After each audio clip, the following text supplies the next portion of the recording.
Hello and welcome to my channel. I'm Lee Johnson, and on my channel I basically cover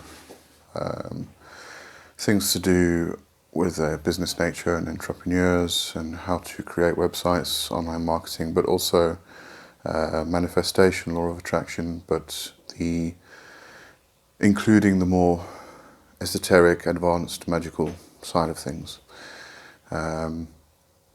It's an attempt to create what I'm going to call the magical entrepreneur. But today I actually wanted to give a shout out to someone I had a brief chat with on the Pagan and Witches community on Amino apps. It's a fantastic app, well, community, by the way. So I'll put a link in the description for that. If you're not on there, it's definitely something worthwhile checking out. And this person I had a chat with, I believe her name is pronounced Niowin. So I'm get a bit more Welsh with that. Should probably be Neirwin, but I'm not going to try and pronounce it. You'll have to just correct me if it's wrong. Just want to give a shout out to her. She mentioned that she's very interested in Chaos Magick.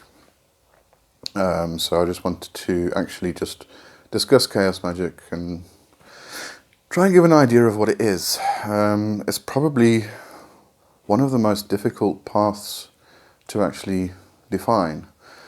And one of the reasons is because it's not actually a path, it's not a tradition, it's more of an approach to how you do magic.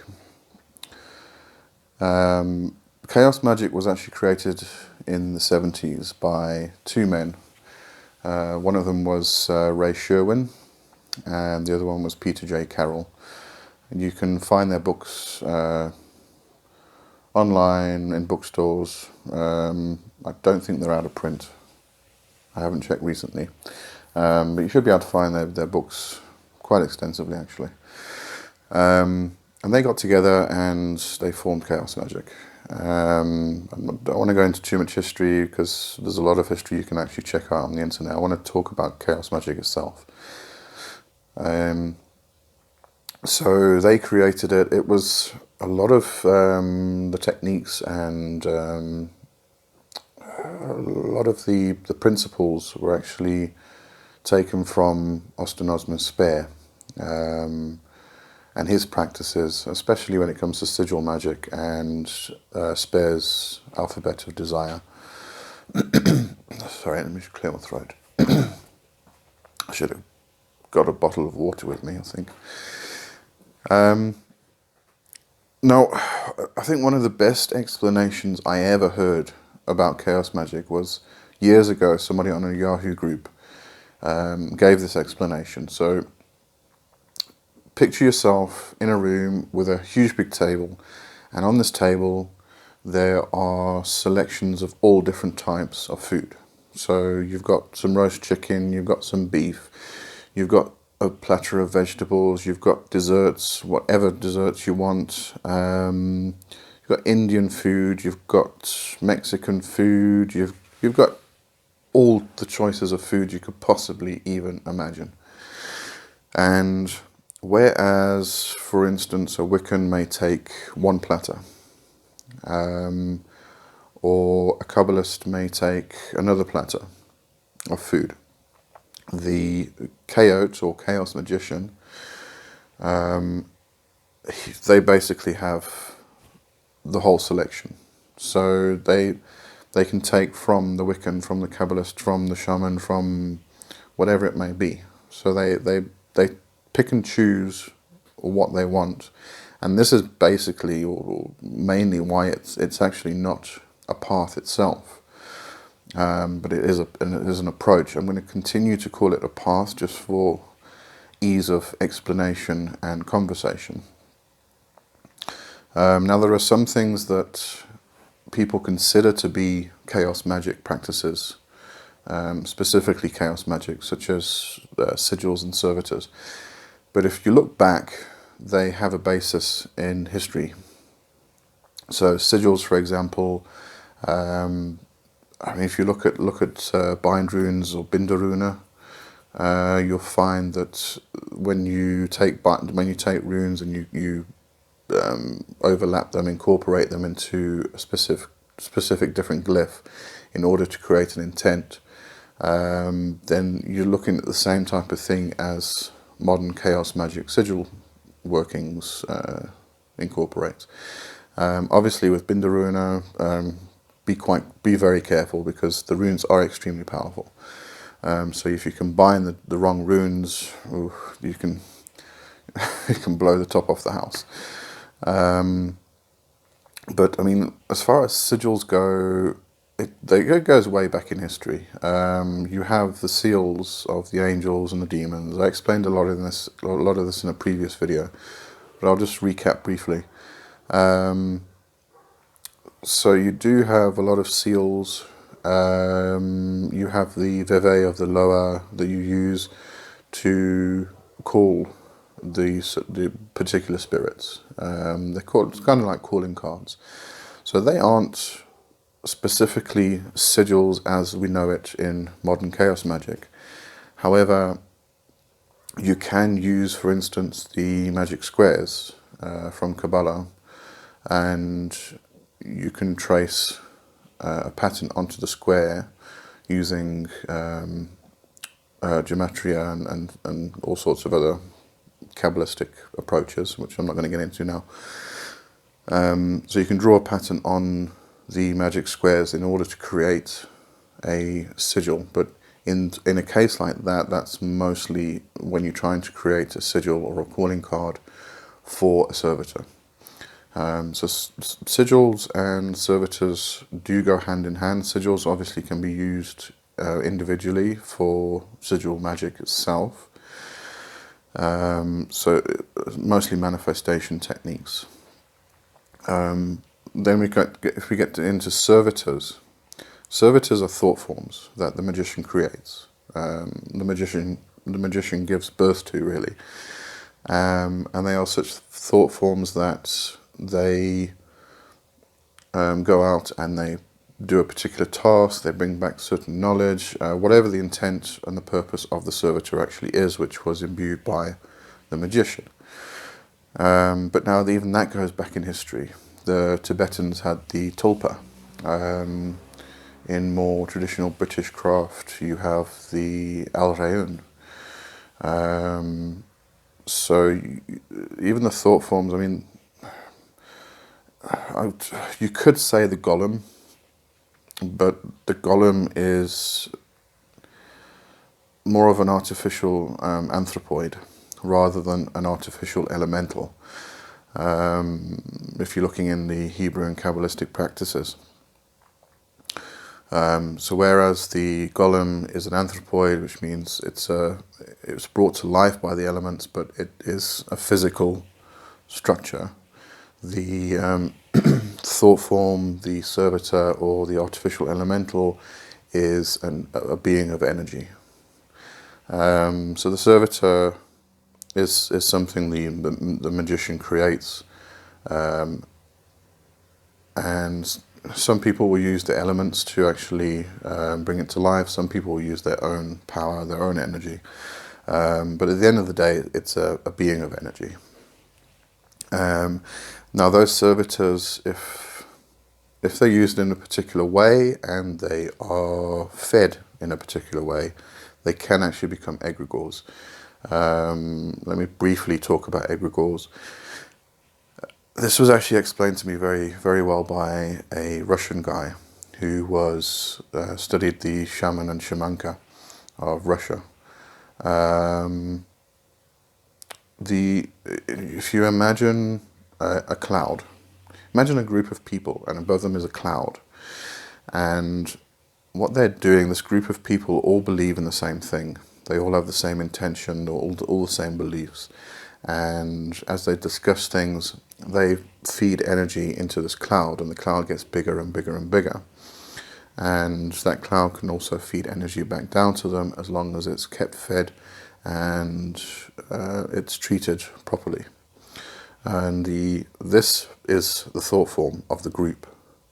and that thought form, that group thought form becomes an egregore. And the biggest egregore we have nowadays is the Christian church, the Christian God. That is probably the biggest egregore we have available. Now obviously smaller egregores of smaller groups can form into one big egregore above them, etc, etc, etc. But I don't want to get too much into that either, because that's a whole new topic. I will probably speak more about that when I do go more in depth into servitors. Now, when it comes to Chaos Magick, as I said, it's not a path, it's more of an approach, and you can take from whatever practice, tradition, or path that you feel you want at that particular time. And a lot of people, because of this, a lot of people think that Chaos Magicians just go willy-nilly and, you know, they don't really have a care in the world and they don't do things properly. And this is one of the principles of Chaos Magick, is technical excellence. So when a chaot actually needs to do some kind of spell working, they won't just pick this and pick that and just do it and that's it. They actually they could spend weeks, even months, preparing for a spell working. And within that spell working, they will suspend all belief except for the one they're using. So for instance, if they're doing a spell working and they feel like the Nordic pantheon, or let's say the Anglo-Saxon pantheon, one of the gods from there, let's say Odin, or Woden, because we're going Anglo-Saxon. Let's say Woden is the god that will be able to, they can petition and help with whatever that they need to get done. Then they'll study Woden. They will also study the Anglo-Saxon tradition. They will study how things were done in magic within the Anglo-Saxon tradition. And they won't cross boundaries. A lot of chaots will get very pure with their approach. So they'll take that particular thing, the Anglo-Saxon tradition, the Anglo-Saxon pantheon. They won't go crossing borders and crossing boundaries. They need to stay pure, because that's where the main power is. If you start bringing elements from here, there, and everywhere, you start getting elements that start clashing. So they usually stay pure in their intent and in their practice, but they will become an Anglo-Saxon magical practitioner. They will immerse themselves completely in it, and they will take on the beliefs of the Anglo-Saxon practitioner. And once that's done, they then perform whatever the spell working is, the magic they're doing, and then when it's finished, they drop everything. They drop all their beliefs. They don't have any beliefs. There's another principle in Chaos Magick, is the exclusion of dogma. If a religion has dogma, then they don't accept that dogma. They may accept the religion, and they may accept the practices and the traditions, but the dogma itself they don't follow. They will never follow dogma. So they actually free themselves. It's probably one of the most accepting and tolerant paths that is around, because they are accepting of all religions and all traditions, because they understand that they can use elements from those religions and traditions. They might not be tolerant of all people, but the traditions and the religions, that's a different story. Another principle is personal experience. Chaots don't believe that you should become an armchair witch or wizard or magician or whatever it may be. Personal experience is paramount. So if you're going to study magic, you also need to practice magic. There's no two ways about it. So a chaot will always have personal experience, and they won't just go about saying they know this, they know that, because they've done this and they've done that. So they possibly do know it. Maybe not everything, maybe not all of it. Maybe they don't understand a lot of what they're doing, or the tradition that they've actually taken on for that period of time. And no, I don't think anybody does. Not even people within the tradition itself. But it's all about personal experience. Then you have deconditioning.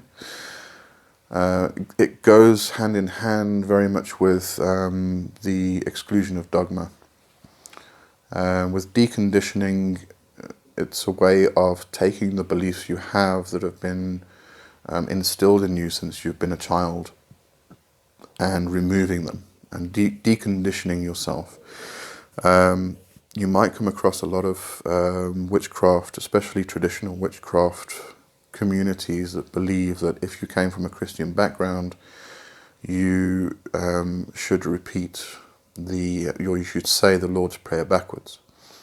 And people go, oh, it's so blasphemous, can't do this. They're not witches, they're Satanists, and it's actually a load of rubbish.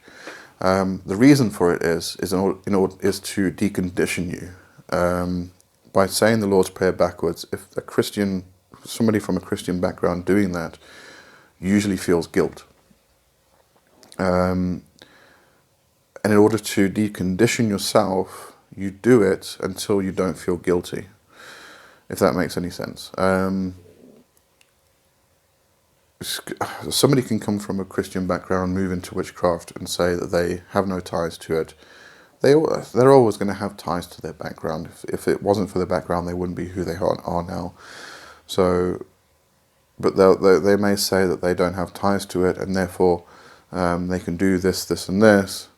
But in the back of their heads, it's something that stops them from continuing properly, from really allowing themselves to experience the fullness of magic, cultism, witchcraft, shamanism, whatever it may be. So Chaos Magick, one of the other principles is deconditioning. So you decondition yourself from your past, and your past beliefs, and your past ties, and your past crutches, really, so that you can experience whatever it may be in completely. And then one more principle of Chaos Magick is diverse approaches. And I think I really covered this with the table scenario, where you can pick whichever platter you want at that particular time. And once you've done what you need to do, you put the platter back and you take another one for the next thing you're going to do. So there's definite tolerance for all traditions and paths. And if you consider it, take one principle from one tradition or religion or path, and you take a principle from a different tradition, you usually find that the two, they may be titled different, they may be named different, they may be explained slightly differently, but they're actually exactly the same thing. The problem is that one tradition says that they're right and the other tradition says that they're right and everybody else is wrong. But the problem is they're actually talking about the same damn thing. And this is where I find Chaos Magick to be very open, very, very tolerant of all traditions and religions, because they won't say that what they do is right and everybody else is wrong, because they're not. They're not right. All they're doing is using a practice that comes from someone else's tradition. And they may be changing it slightly. For instance, if you have a look for Chaos Magick versions of the lesser banishing ritual of the pentagram, from ceremonial magic. There's a variety. There's a load of different versions. Quite often you'll find that the banishing part of the ritual at the end, or of any ritual really, all the chaos magicians, especially if they're working in a group, will just fall down in hysterical laughter. And the reason for that is that through the laughter they believe that they're banishing. So they've done they've invoked, they've done their working, and now they need to banish, and in order to do that they just laugh hysterically. So there's all these different practices that have been taken and adapted. I mean, one big belief in chaos magic is the gods and goddesses and the spirits, etc., are actually archetypes.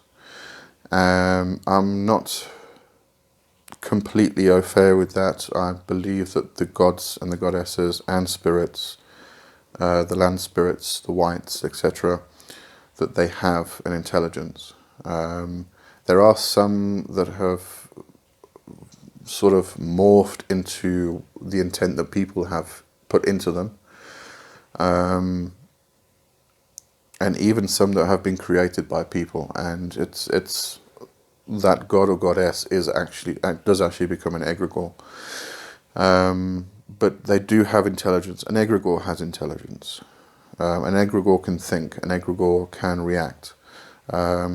So whether they were originally created or born, or whether they were created through the as a thought form and then became so big that they became an egregore, let's just say either or, they have intelligence. So when we talk about archetypes, maybe I've got it wrong, but I tend to think more in lines of it's a representation of a particular thing. It has no intelligence, it's just a representation, and when you focus on that archetype, or when you invoke that archetype, then you take on those principles, those patterns, and you become it yourself. So